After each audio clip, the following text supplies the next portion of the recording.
चलिए आज हम पावर सिस्टम के कुछ महत्वपूर्ण क्वेश्चन करेंगे। नंबर 1, शक्ति केंद्र के प्रकार का चुनाव करने के लिए निम्नलिखित कारकों में से कौन सा कारक प्रमुख है?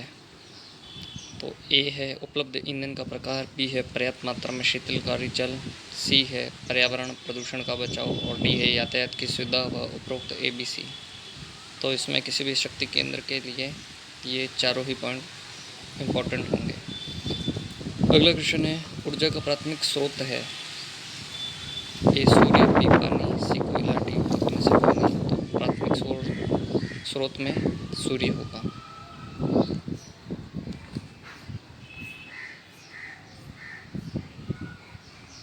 थर्ड, ऊर्जा की मौलिक इकाई है, तो इसमें हो जाएगा आपका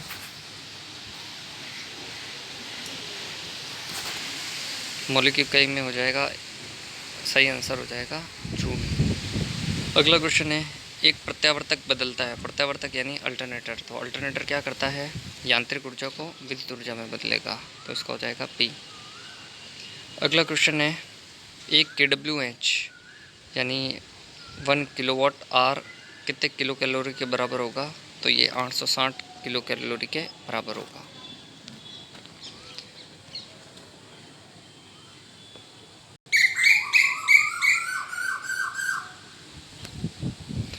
फिर अगला क्वेश्चन है, एक स्टीम पावर स्टेशन में सबसे अधिक ऊष्मा की हानि डैश डैश डैश में होती है। तो सबसे अधिक हानि किस में होगी? कंडेंसर में होगी। कंडेंसर क्या करेगा? यहाँ पर पानी को ऊष्मा के जो ऊष्मा क्या कहते हैं, सैचुरेटेड स्टीम होती है, उसको पानी के रूप में ठंडा किया जाता है। अगला क्वेश्चन होता है, एक भाग शक्ति केंद्र की संपूर्ण दक्षता होती है, संपूर्ण दक्षता किसके बराबर होगी? थर्मल दक्षता इनटू विद्युत दक्षता के बराबर है। तो ये दक्षता जो होती है, दो दक्षताओं का योग होती है। अगला क्वेश्चन है, परिचालन और अनुरक्षण में सबसे सस्ता प्लांट होता है। तो इसमें सबसे सस्ता प्लांट हो जाएगा hydro electric plant. Hydro electric plant, ये जल विद्युत प्लांट भी इसको हिंदी में कहते हैं, ये सबसे सस्ता प्लांट होता है क्योंकि इसकी रनिंग कॉस्ट बहुत कम आती है। अगला क्वेश्चन है, साधारणतया लोड फैक्टर होता है, तो लोड फैक्टर जो होगा हमेशा इकाई से कम होगा, ये चीज़ आपको ध्यान रखनी पड़ेगी। अगला क्वेश्चन है, डाइवर्सिटी फैक्टर हमेशा होता है जो कि इकाई से अधिक होता है, एक से अधिक होता है। आंसर सी 11 का। अगला क्वेश्चन है 12वां, डाइवर्सिटी फैक्टर ज्ञात होने के पश्चात खाली जगह ज्ञात करने में सहायता मिलती है। तो इसका आंसर हो जाएगा प्लांट दक्षता, सी प्लांट दक्षता को कैलकुलेट करने में सहायता मिलेगी।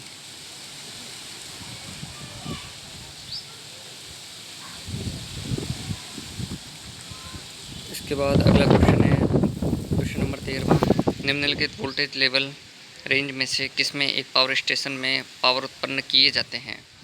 तो ए 1.1 टू 606 kV, 11 टू 30 kV, सी हो जाएगा 32 66 kV और डी हो जाएगा 232 415 kV।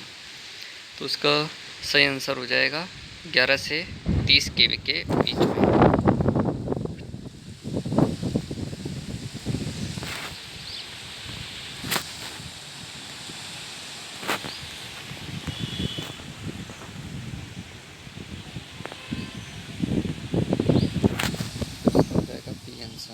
अगला क्वेश्चन है क्वेश्चन नंबर 14, निम्नलिखित में से कौन सा पूर्व समय में विद्युत पावर उत्पन्न करने वाली प्रणाली स्थापित करने का लक्षण नहीं है? तो ए अकेले पावर स्टेशन, बी अकेले को सप्लाई किए जाने वाले पावर, सी विद्युत स्टैंड पर स्थित और डी उपरोक्त सभी। तो पहले जो प्रणाली की जाती थी केवल अकेले सिस्टम जो एक ही सिस्टम है उसको पावर सप्लाई की जाती थी, तो इसका आंसर हो जाएगा पी। अब अगला शक्ति उत्पादन से क्वेश्चन है, इसमें देखते हैं।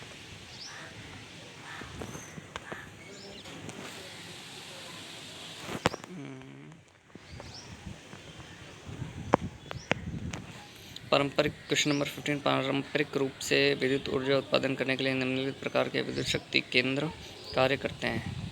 तो ए तापीय शक्ति केंद्र, बी जल विद्युत शक्ति केंद्र, सी परमाणु शक्ति केंद्र और डी हो जाएगा उपरोक्त ABC। तो ये तीनों ही शक्ति केंद्र काम में दिए जाते हैं। अगला हो जाता है वाष्प शक्ति केंद्र को वर्गीकृत किया जाता है। ए संगणन शक्ति केंद्र, बी शक्ति और तापन केंद्रीय शक्ति केंद्र, सी हो जाएगा ए और बी दोनों, और डी हो जाएगा टाइडल शक्ति केंद्र। तो स्टीम पावर स्टेशन जो होते हैं जिसमें भाप के थ्रू शक्ति का उत्पादन किया जाता है, तो उसका सही आंसर हो जाएगा सी, ए व बी दोनों।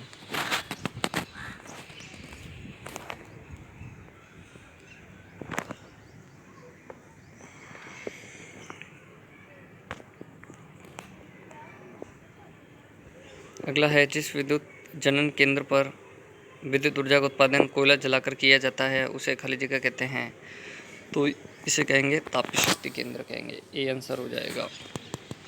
जल विद्युत में पानी के द्वारा बांध बनाकर किया जाता है। परमाणु शक्ति केंद्र में परमाणु नाभिक के यूरेनियम और प्लूटोनियम को जलाकर किया जाता है। सौर विद्युत केंद्र में फोटोवोल्टिक प्लेटों के यूज़ के द्वारा करते हैं। अगला क्वेश्चन होता है 18वां, तापीय शक्ति केंद्र के निम्नलिखित में से प्रकार हैं। ए वाष्प शक्ति केंद्र हो जाएगा, बी डीजल शक्ति केंद्र हो जाएगा, सी गैस टरबाइन शक्ति केंद्र हो जाएगा, डी उपरोक्त सभी हो जाएगा। तो इसका डी उपरोक्त सभी हो जाएगा तापीय शक्ति केंद्र में। अगला 19, बड़े तापीय शक्ति केंद्रों में ईंधन यातायात में निम्नलिखित महत्वपूर्ण भाग होते हैं। तो ए ईंधन भंडार भी होता है, बी ईंधन रखरखाव संयंत्र होता है, सी बॉयलरों बंकरों तक ईंधन ले जाने वाले यातायात यंत्र, और डी हो जाएगा आपका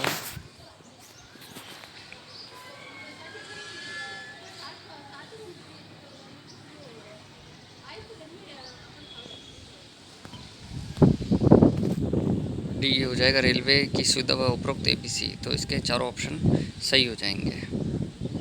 अगला होता है एक वाष्प शक्ति केंद्र के मुख्य भाग होते हैं। क्वेश्चन नंबर 20, तो बॉयलर भी होगा, वाष्प टरबाइन भी होगा, अल्टरनेटर व एक्साइटर भी होंगे, उपरोक्त सभी होगा। बॉयलर जिसके द्वारा पानी को ऊष्मा में बदला जाता है, वाष्प टरबाइन जो कि ऊष्मा द्वारा चलित होता है, यांत्रिक ऊर्जा में बदलता है, अल्टरनेटर व एक्साइटर जो कि यांत्रिक ऊर्जा को विद्युत ऊर्जा में बदलता है। तो डी इसके उपरोक्त सभी सारे हो जाएंगे। अगला क्वेश्चन होता है वाष्प शक्ति केंद्र के बॉयलर को गर्म करने के लिए प्रयोग किया जाता है, तो इसके हो जाएगा ठोस कोयला, बी खान से निकला कोयला, सी सूखा चूर्णित कोयला, डी सामान्य कोयला। तो इसका सही आंसर हो जाएगा सी सूखा चूर्णित कोयला। कोयले जो बड़े बड़े टुकड़ों में होता है, पत्थर के समान होता है, उसको बॉल मिल के द्वारा तोड़ा जाता है और सूखे छोटे छोटे टुकड़ों के रूप में, चूर्ण के रूप में उस कोयले को काम में लिया जाता है, जिससे कोयले का सरफेस एरिया बढ़ जाता है, जिससे कोयला ज़्यादा से ज़्यादा और आसानी से जलेगा। अगला क्वेश्चन 22वां, तापीय शक्ति केंद्र में बॉयलर के भाग होते हैं। ए कोयला चूर्णक उपस्कर, बी बॉयलर और उसके समस्त उपस्कर, सी राख नियंत्रण और धूल संग्रह उपस्कर, डी ए बी सी। तो डी इसके सारे तीनों ऑप्शन हो जाएंगे, ए बी सी। अगला क्वेश्चन है तापीय शक्ति केंद्र में जल शोधन विभाग का कार्य है। तो बॉयलर के लिए भरण पानी की व्यवस्था, बी पानी पीने के पानी का शोधन, सी टरबाइन को ठंडा रखना, डी उपरोक्त में ए व बी। तो ये हो जाएगा बॉयलर के लिए भरण पानी की व्यवस्था करना और बी पीने के पानी का शोधन। तो इसका आंसर हो जाएगा डी।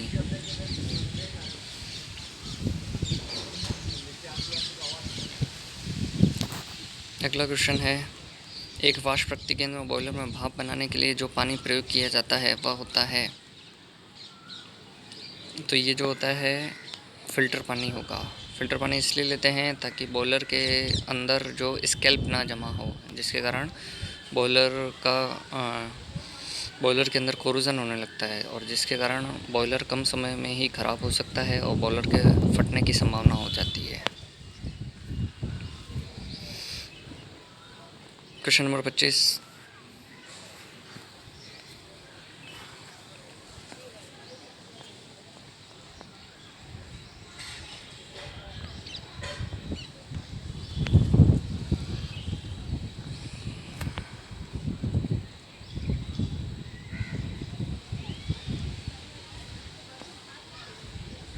एक वाष्प शक्ति संयंत्र में कोयले के दहन के लिए वायु की आवश्यकता होती है या वायु होती है? तो ये वायु जो भी होगी किस प्रकार की होगी? गर्म वायु होगी। इसके अंदर जो भी वायु और पानी यूज़ में लिया जाएगा, ज़्यादातर गर्म वायु और पानी ही काम में लिया जाएगा। अगला क्वेश्चन है, एक मूल रूप से बॉयलर इकाई में एक भट्टी, एक उचित बॉयलर, एक सुपर हीटर व एक इकोनोमाइज़र होता है। इकोनोमाइज़र का कार्य है ये फीड वाटर को बॉयलर में जाने से पहले गर्म करना, भी बॉयलर की भट्टी को गर्म करना, हवा देना, सी टरबाइन को चलाना। तो इसका सही आंसर यही हो जाएगा।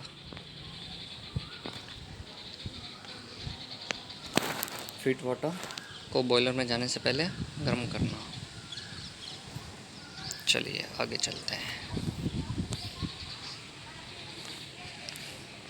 अगला क्वेश्चन आता है,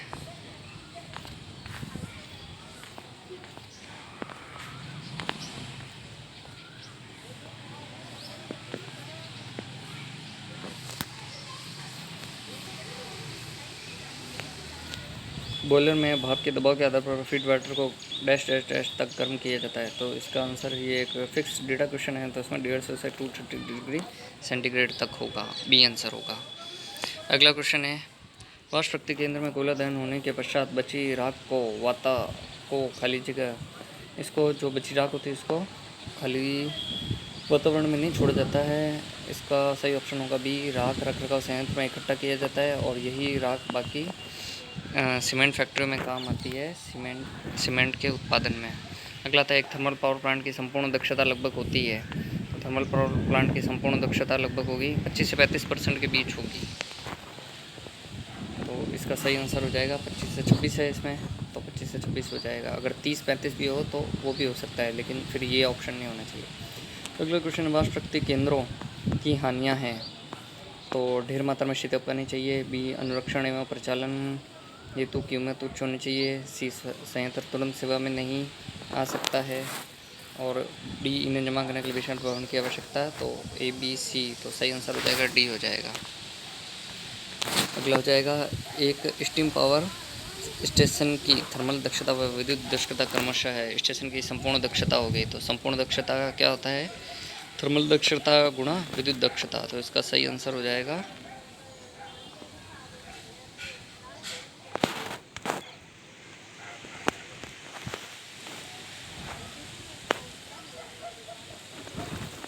27.6 हो जाएगा। अगला क्वेश्चन, एक स्टीम पावर स्टेशन की संपूर्ण दक्षता इसकी थर्मल दक्षता से, तो ये जो संपूर्ण दक्षता होती है इसकी थर्मल दक्षता से कम होगी, ये चीज़ ध्यान रखिएगा।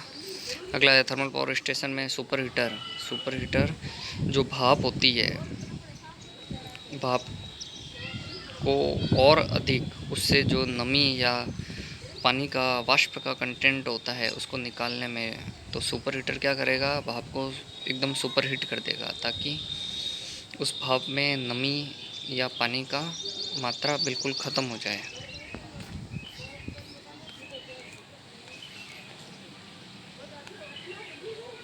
अगला है, तापीय प्लांट में प्रयुक्त होने वाले कोयले में राख की मात्रा होती है। तो इसमें जो राख की मात्रा होगी तकरीबन ये 20% होगी। अगला, किसी थर्मल पावर प्लांट की दक्षता करीब होती है, तो इसकी दक्षता होगी, देखिए सबसे मिनिमम ऑप्शन इसमें 35% है, तो इसका 35% ही होगा। अगला जो है, थर्मल पावर प्लांट में कूलिंग टावर का प्रयोग खाली जगह के डैश डैश के लिए किया जाता है। तो कूलिंग टावर का प्रयोग घनीभूत होने वाली वाष्प के लिए ठंडे पानी का प्रयोग कंडेंसर में होता है, तो इसका सही ऑप्शन सी हो जाएगा। अगला होता है, एक पावर प्लांट में कोयला को साधारण खाली जगह डैश डैश डैश के माध्यम से स्टोरेज से बॉयलर तक ढोया जाता है। तो ये जो वी बेल्ट होता है, वाहक पट्टा, उसके माध्यम से कोयला जो कि बाहर पड़ा रहता है उसको अंदर तक ले जाया जाता है। अगला क्वेश्चन 38, चिमनी की दी गई ऊंचाई के लिए निर्मित ढांचा और चिमनी की दी गई औसत तापमान गैसें। तो इसका हो जाएगा बाहरी तापमान में वृद्धि के साथ बढ़ना, जैसे जैसे हाइट बढ़ेगी और बाहरी तापमान है उस हिसाब से चिमनी की हाइट भी बढ़ा दी जाएगी। अगला क्वेश्चन, कोयले से विद्युत ऊर्जा में रासायनिक ऊर्जा की परिवर्तन विधि की दक्षता अधिकतम। तो ये अधिकतम जो ये कोयले से विद्युत ऊर्जा निर्माण होने है उसमें जो दक्षता का अधिकतम प्रतिशत होता है, ये 30% ही होगा। अगला क्वेश्चन है, भारत में सुपर थर्मल पावर प्लांट में उपयोग में इकाई क्षमता क्या होगी? तो ये लगभग 500 मेगावाट के आसपास होगी। ये फिक्स डेटा वाले क्वेश्चन है। अगला क्वेश्चन है, निम्नलिखित में से कौन सा सह उत्पादन का वर्णन करता है? औद्योगिक उद्देश्य के लिए विद्युत भाप या गर्म पानी का उपयोग करना। तो सह उत्पादन का मतलब हो जाएगा एक साथ कई चीज़ें प्रयोग में करना। पानी को भी गर्म किया जा रहा है और बिजली भी बनाई जा रही है, तो ये सह उत्पादन की श्रेणी में आएगा। अगला, किस प्रकार का प्रदूषण घटित होता है जब ताप की एक बड़ी मात्रा थर्मल जनरेटिंग स्टेशन से मुक्त की जाती है? तो ये थर्मल भी, पर्यावरण सी, शोरगुल डी, उपरोक्त सभी। तो इसका तीनों ही प्रकार का प्रदूषण मुक्त होता है। अगला है, पल्वराइज्ड कोयला क्या होता है? तो पल्वराइज्ड कोल पहले भी डिस्कस किया है। छोटे छोटे चूर्ण के रूप में कोयला उपयोग में लिया जाता है बॉल मिल के द्वारा तोड़कर, जो कि जिससे कोयले का सरफेस एरिया बढ़ जाता है। तो आज के लिए इतना ही।